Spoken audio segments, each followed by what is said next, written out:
côté, un ami du curé Léon Poirier, non pas pour nous parler du jubilé 2000, mais bien pour nous parler du train. Monsieur Jean-Marc Giguère de Marco Express. Bonsoir, Monsieur Giguère. Bonsoir. Ça va bien? En bonne forme. En bonne forme. Alors... Le sujet va être pesant ce soir, je pense. Très lourd aussi, hein? Très pesant. Que représente pour vous le train en général? Ben, je pense que le train, en général, pour moi, c'est... pour moi, puis les Beaucerons, je pense que ça représente la naissance de la Beauce.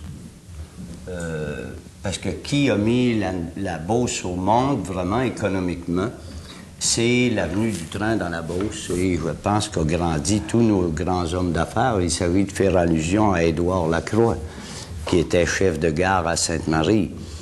Quand on parle du train dans la Beauce, c'est comme quelqu'un, des enfants qui parlent de le moment dont le souvenir reste toujours beau. Parce que c'est la mère de la Beauce, le train.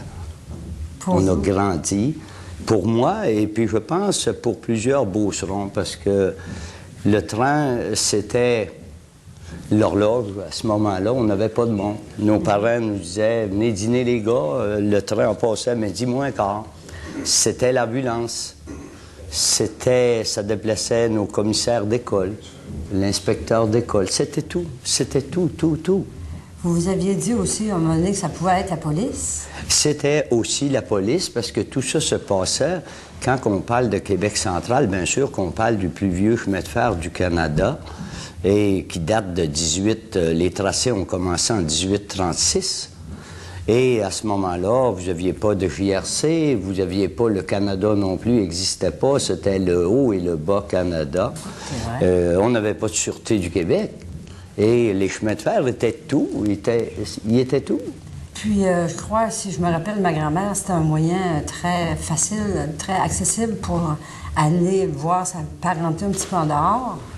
Bien sûr, parce que c'était le seul moyen de se déplacer. Et à ce moment-là, il y avait les bateaux ou le train. Mais le train était l'outil qu'on prenait tout pour nos déplacements, nos ancêtres, etc. Et tout se faisait par train. En fait, le train était l'endroit où des moments, en s'en allant à l'hôpital, mettaient naissance à des jeunes. C'était tout. Les gens d'un chemin de fer étaient formés pour faire à peu près tout ce qu'on pourrait relier en 98, là, les ambulances, le médecin, tout ça. Ces gens-là faisaient un peu de tout, si vous voulez, à partir de la police, le respect de la loi et tout.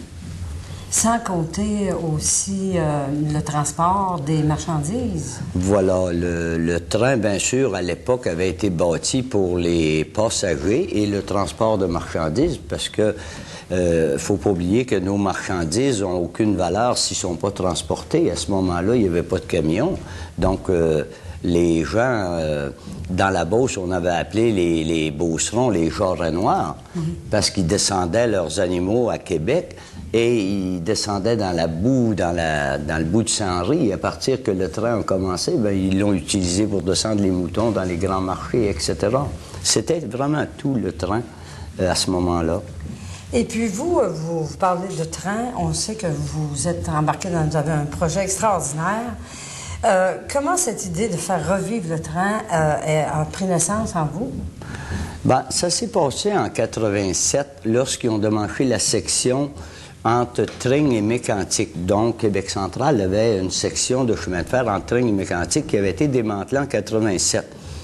Et nous, on avait été demandé comme transporteurs routiers de faire le transport entre Tring Jonction et le Maine, qui était Grenville, Maine, très précisément. Et ça me taquinait un peu de voir qu'on allait porter des rails du Québec au Maine, parce que je me doutais qu'il n'y avait pas de fonderie dans ce secteur-là. Comme c'était mon garçon qui avait été porter le voyage, ben, j'avais demandé à Serge, mon garçon, j'ai dit « Où tu es allé porter ces rails-là? » Dans une fonderie, il dit « Papa, il n'y a pas de fonderie là. » Pour les faire refondre, vous voulez dire? Oui, c'est ça. Et il dit, on ne va pas porter ça en fonderie. Il dit, on va porter ça sur un ancien chemin de fer démantelé en 75 qu'on leur bâtit en 87 avec des matériaux que nous, au Québec, on commence à défaire. Donc, c'est là que va arriver. Je m'étais dit, normalement, quand les Américains, tous, ça fait longtemps que les Québécois, on a la grippe, nous autres, là. Ça fait que c'est là que j'ai parti à tenter de sauver ce chemin de fer-là. Le lendemain, j'avais été sur les lieux moi-même. Et puis, c'était très vrai ce que mon garçon m'a dit. Et c'est en septembre 88 que j'ai déposé 100 000 $ dans les coffres de Canadien Pacifique pour stopper le démantèlement. Pour pouvoir, en premier, pour stopper le démantèlement? Stopper le démantèlement parce qu'eux, ils démantelaient tout de suite. Puis, est-ce qu'ils vous ont accepté comme ça, là? Bien, avec de l'argent sur la table, en 87, 100 000 $, c'était quand même pas rien. Vous étiez osé, il fallait y croire. C'était un peu audacieux, mais je pense que quand on est beauceron, on a tous les outils nécessaires pour être audacieux. Vous avez déposé un montant de 100 000 $ pour éviter stopper le démantèlement. C'est ça, parce que si on ne déposait pas d'argent sur la table, la lettre qu'on donnait n'avait pas d'effet. Ça fait donc, avec 100 000 $ de déposé, à ce moment-là, la lettre avait une teneur beaucoup plus légale, si vous voulez, qu'autrement. Vous êtes parti, mais votre réseau là, de chemin de fer, c'était probablement de partir de Vallée ou...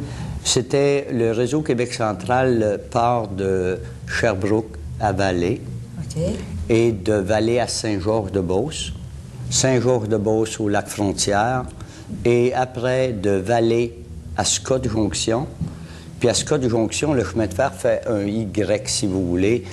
Il se dirige du côté est vers Sainte-Élédine, Saint-Anselme, Saint-Louis-de-Pintendre et Lévis.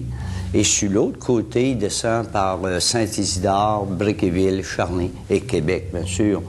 Et de Sherbrooke, on a les privilèges, les droits d'utiliser un autre chemin de fer pour aller jusque dans le Vermont.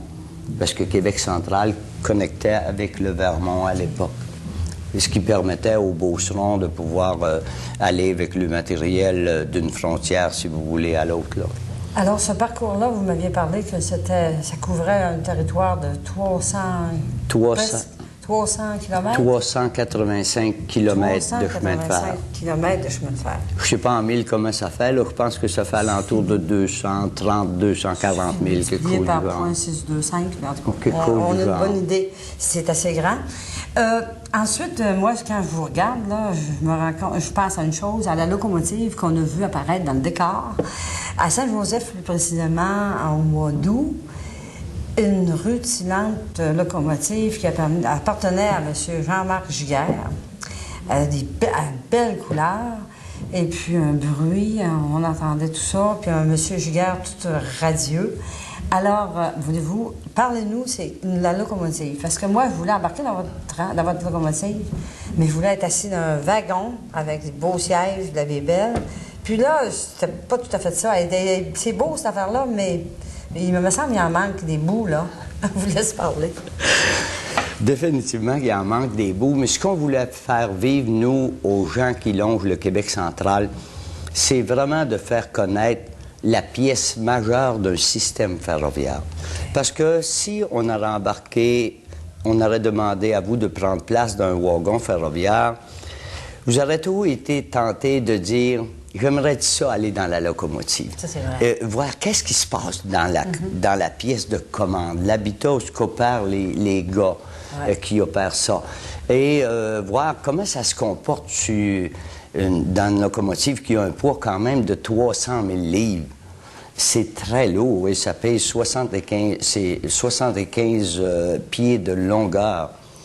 Et donc, en prenant la locomotive pour permettre aux gens d'embarquer à bord, là, les gens peuvent se dire, bien là, quand M. Giguère va avoir les wagons, on va avoir tout fait les étapes par étapes. On va avoir embarqué dans la pièce majeure. Après ça, on va embarquer dans les wagons. Mais quand on va être assis dans les wagons, on va comprendre qu'il y a deux hommes qui font telle affaire. Et je pense que c'était ça qui était surtout important pour nous. On est d'accord que c'est pas traditionnel. On n'a pas le droit de faire embarquer des gens dans la pièce qui est l'ingent, si vous voulez. Mais cependant, dans la Beauce, on peut se permettre des fois de tasser la loi pour faire le vrai plaisir. Et c'est ce qu'on voulait. Et puis, on a vu des gens à bord, on a vu des personnes plus âgées qui sont venus voir quand ils ont entendu dire la locomotive apparaît. Ça leur a rappelé des beaux souvenirs. Ils étaient très émus. Il y avait aussi, je pense qu'il y avait quelque chose à dire au propos des personnes âgées que vous avez vues avaler. C'est ça. On a vu toutes sortes de gens avaler, entre autres. Il y a quelque chose qui m'a frappé plus que d'autres parce que quand on est arrivé à Vallée, c'était le soir des retrouvailles. Il était à peu près vers 6h30 le soir, et puis des gens qui sont sur la côte à Vallée, si vous voulez, là, eux nous voyaient descendre on appelle ça dans le bois de Vallée-Saint-Joseph, là, parce qu'on sillonne la falaise pour descendre, et les lumières étaient allumées. Puis il y a une madame que ses 3 garçons avaient travaillé sur le chemin de fer, et son mari. Et puis, elle s'est fait apporter par ses garçons à la salle où se tenaient les retrouvailles. Puis elle est venue me trouver. Puis elle m'a pris dans ses bras, puis elle pleurait, la madame. Je la vois encore, ça me faisait de la peine. Elle pleurait, puis elle pleurait, les larmes. Elle a dit, je suis assez contente de vous parler. Ben j'ai dit, à vous voir, je suis pas trop sûr que vous êtes contente, vous pleurez beaucoup. Je pense que vous avez de la peine. Ça fait que là, elle m'a expliqué pourquoi qu'elle pleurait, parce que son mari s'était fait tuer sur le Québec central. Mais par contre, elle disait, mon mari aimait tellement les trains qu'il est mort heureux parce qu'il est mort là où il était bien. Parce que les chemins de fer, c'est une famille. Ses garçons avaient travaillé là, son père à elle. Donc, on voyait que c'était énorme pour elle là, de pouvoir voir la locomotive puis y toucher. Là. Pour elle, c'est un souvenir qu'elle a dit, je n'aurai jamais de si beaux souvenirs, même tenant compte qu'elle avait perdu malheureusement son mari à bord d'un chemin de fer, qu'il y avait eu un accident. De par ce que je sais, moi, les gens vivaient là. Il y en avait qui couchaient dans le train, dans les wagons. Oh oui. Puis, ils pouvaient partir pour une semaine, c'est vrai, ça? Oh oui, les gens partaient, même ils se logeaient des fois jusqu'à 1 mois. Ils appelaient ça travailler sur les gagnes à l'époque, là, parce que tout était manuel, si vous voulez. Sur les gagnes? Et ils dormaient dans les wagons du long de la voie ferrée quand ils faisaient de la traque, là, ils posaient du fer. Et ils dormaient là, ils se nourrissaient là. Et c'était un travail ardu, c'était un travail dur, énorme. Mais les gens partaient puis ils revenaient au bout de 2-3 semaines. Ça voulait dire que c'était chauffé? Alors, c'était chauffé, mais pas beaucoup chauffé à l'époque. Maintenant, c'est très moderne. Mais à l'époque, pour vraiment se réchauffer, il fallait que les gens prennent pas mal de gin. C'était un petit peu la méthode. Mais il faut bien les comprendre. Les chauffages étaient pratiquement pas existants dans ces années-là. Vous avez rappelé des beaux souvenirs à des gens de Vallée. À Saint-Joseph, vous avez arrêté aussi, vous êtes monté. Oh. On vous a vu, les gens vous couraient, les enfants surtout. Alors, on a apporté quelques photos. Vous avez fait faire des randonnées extraordinaires aux enfants. On les a montrées au début. Des photos d'élèves, je crois, il y en a de Saint-Joseph. C'est ça. Bon, c'est une campagne de sensibilisation qu'on avait dit qu'on ferait avant même de commencer à rouler des wagons de marchandises. De façon que le chemin de fer Québec central a été parti pour des questions où qu'on allait placer la sécurité avant l'argent, si vous voulez. Oui. Parce que c'est dangereux une locomotive quand c'est pas bien observé. Donc, on a voulu familiariser les gens avec la pièce majeure qui est la locomotive et qu'on a permis à l'école ici d'embarquer les enfants à bord. Et quand les professeurs arrivaient avec un groupe d'élèves, oui. Et puis là, on leur expliquait le danger d'une locomotive. Moi, je prenais comme exemple, je disais aux enfants, une locomotive, c'est comme un gros dinosaure. Quand vous voyez ces lumières souffler, là, elle fait dodo. Vous savez, les tout-petits, ils comprennent bien ça. Oui. Et quand elle allume ces lumières, sauvez-vous de la voie ferrée parce qu'elle est dangereuse, elle est fâchée. Et puis, je pense que les enfants ont bien compris le message qu'on voulait le passer parce que une locomotive qui roule, c'est à faire attention. Ça n'arrête pas sur un Saint-Saëns, comme on dit. Puis, vous aviez dit aussi que vous avez écouté des remarques des élèves, des commentaires. Puis je crois qu'il y en a qui vous ont réellement frappé, étonné. Oui, vous savez, les jeunes à cette heure, j'en ai des tout petits mois-ci, là, mes petits-fils, ma petite-fille. Les enfants sont des petits monstres intelligents. Puis ils nous arrivent avec des choses que souvent on est gêné pour leur répondre, on ne sait pas trop quoi leur répondre. Puis quand ils débarquaient de la locomotive, ils lui demandaient leurs impressions. Oui. Bon, un disait, ben on n'est pas allé assez loin. L'autre disait, ça allait pas assez vite. Oui. L'autre disait, c'était beau. Bon, il y avait toutes sortes de mots. Mais il y en a un, entre autres, un petit bonhomme à peu près de 8 ans qui m'a vraiment étonné. Il m'a dit, ça, c'est le transport qui est le moins polluant pour l'environnement. Je l'ai regardé, puis j'ai demandé, j'ai dit, où tu as appris ça à ton âge? À son âge, là. Il dit, on lit ça dans les livres à l'école. J'ai dit ça à mes amis après qu'il a été parti. J'ai dit, regardez, ces petits batailles-là savent déjà plus que nous autres comment il va falloir qu'ils fassent attention à la pollution, l'environnement. Ils sont déjà conscients de ça. Et j'ai été vraiment étonné de cette question-là. Je ne connais pas le nom du petit bonhomme, mais à l'école, il a posé des bonnes questions. On arrive au cœur du sujet, là. Vous parlez de pollution. On pourrait parler aussi de faire une petite comparaison avec les camionneurs, même si on sait que vous n'en voulez pas du tout aux camionneurs, que vous ne voulez pas prendre leur place. Je crois que ça pourrait être bon de faire un genre de parallèle entre le transport en camion et le transport avec le train. OK. C'est sûr que je serais mal placé, puis je serais même pas cru de dire que le camion n'est pas nécessaire, parce que je suis un transporteur maintenant. Je pense que je suis rendu le plus vieux transporteur de la Beauce, oui, ayant jamais changé de propriétaire, si vous voulez. Okay. Et je vis très bien du transport routier.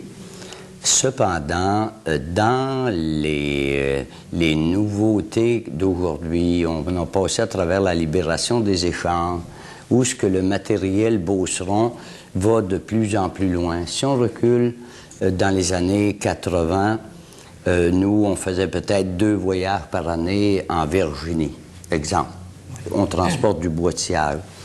Maintenant, on en fait 30 par semaine. De la Floride, on va mener du bois au Mississippi, partout. Donc, l'ALENA, la libération des échanges envers le Canada, nous a permis à nos industriels de parcourir une grande distance. La patinoire a grandi par le fait même. À partir de là, le camion est rentable et il a sa place à 100% pour des distances de 0 à 500-600 000. Mais dépasser ça, là, ça devient coûteux, surtout dans la matière lourde, comme le bois, la matière première, l'amiante, le ciment ou des choses comme ça, où ce que sur la route, on est restreint à un poids de 45 000 livres de char, qui veut dire 25 000 pieds de bois. Pour vous donner un exemple, monter à Tampa, Floride, un voyage de bois, moi j'en ai 10 qui partent tous les dimanches, et on charge 3 200 $. On monte 25 000 pieds de bois de sciage, du bois séché, du bois d'œuvre, comme on pourrait charger chez René Bernard ou autre place dans la Beauce. Par train, on charge 110 000 pieds, ça veut dire 4 voyages de camion, et ça coûte 4 000 $. Donc, il y a une économie définitivement énorme. Cependant, il ne faut pas tout mettre les fleurs sur cette économie-là, parce qu'il ne faut quand même pas oublier que le train monté en Floride, lui, ça va y prendre 6 à 7 jours. Oui. Le camion va monter dans 3 jours.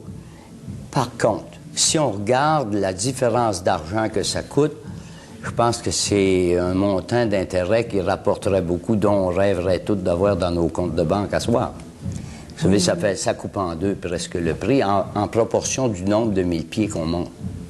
C'est sûr qu'aujourd'hui, on va avoir tout, puis tout de suite, puis on veut l'avoir pour hier. Voilà. Mais vous avez fait une étude avant de vous lancer dans cette aventure-là, puis vous aviez dit que selon l'étude de faisabilité, les opinions vous ont été assez très favorables auprès des entreprises. C'est ça. Oui. Parce qu'on a fait faire une étude de faisabilité avant de se lancer d'un tel projet. Il fallait quand même connaître la situation et définitivement que il y a un besoin ferroviaire. C'est-à-dire au moment où on se parle, chez nous, chez Marco Express, on charge des wagons à l'année longue. Alors, présentement, vous chargez des wagons. On charge à Jackman ou à Sainte-Foy, Québec, ou ben non, dans le Vermont, à Allen Pond, Vermont. Le problème qu'on a, c'est que ça nous coûte beaucoup plus cher parce qu'il faut transborder le matériel, il faut le placer sur un camion, monter à Jackman ou dans le Vermont, le redébarquer, le replacer à bord du wagon ferroviaire, et tout ça, c'est des coûts. Tandis qu'on a la voie ferrée chez nous. Prenons exemple René Bernard ici ou ben non, des entreprises de Saint-Joseph. Ils sont collés du long, donc c'est facile d'aller à bord du chemin de fer. Mais le chemin de fer actuel, là, vous vous lancez dans une drôle d'aventure. Est-ce qu'il est en bon état? Comment vous faites pour savoir si c'est solide? Est-ce qu'il y a des spécialistes qui viennent vérifier?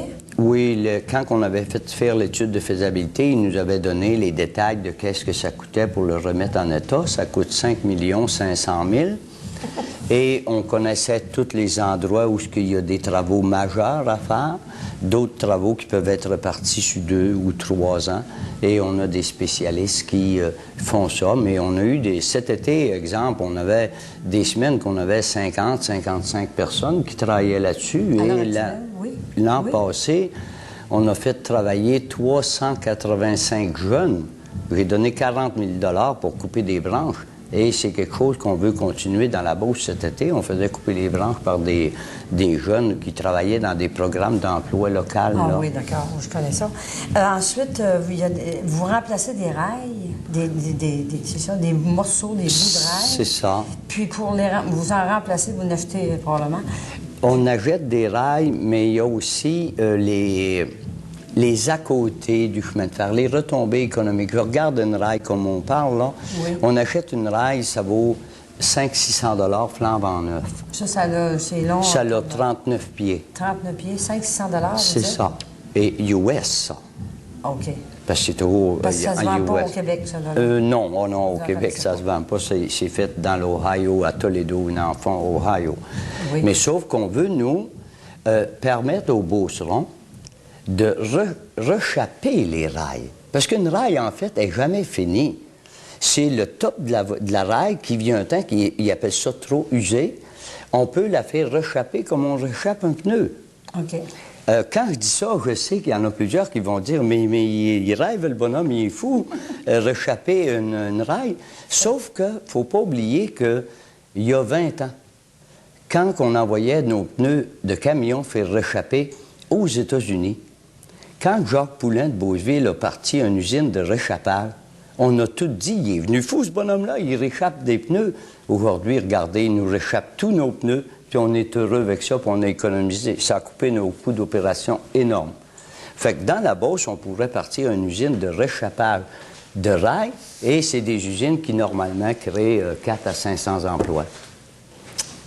Alors, on aurait tellement à dire. Il va y avoir un train touristique? Oh oui, puis... Je vais pouvoir acheter mon billet pour... en première? On a un train touristique, on a des vedettes de Montréal qui vont venir. Clémence Desrochers est venue, Julie Snyder et des firmes américaines. Je regrette, on n'a plus le temps. Je vous remercie beaucoup, M. Giguère. Je vous souhaite bonne chance. Ça m'a fait plaisir. Vous êtes extraordinaire. Parler d'un train, c'est très long. Oui. Un train, c'est long. C'est un long convoi. C'est du bagage dans ça parce que il n'y aura pas de problème. Je suis disponible pour voir l'aspect des trains, l'harmonique, les voisinages aussi. Mais c'est... Vous êtes très intéressant, je vous remercie. Et moi, je vous dis que l'émission réalisée à Saint-Joseph est déjà terminée. Nous vous remercions d'avoir été à l'écoute.